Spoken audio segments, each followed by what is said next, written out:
When I'm ready to speak, I'll speak.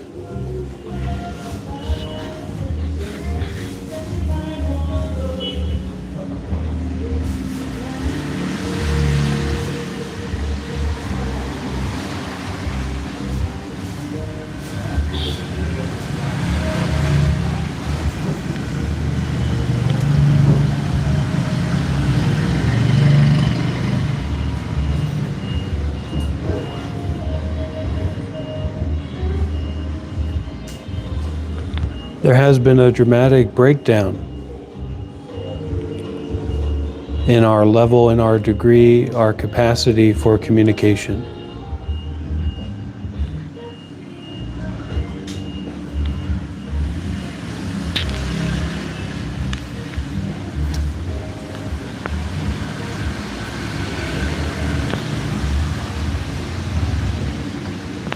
I offer this cappuccino to the Guru, to the Buddha, to the Bodhisattvas, to the Mahabodhisattvas, and to all emanations of wisdom and compassion in the world. And I receive it from them as well.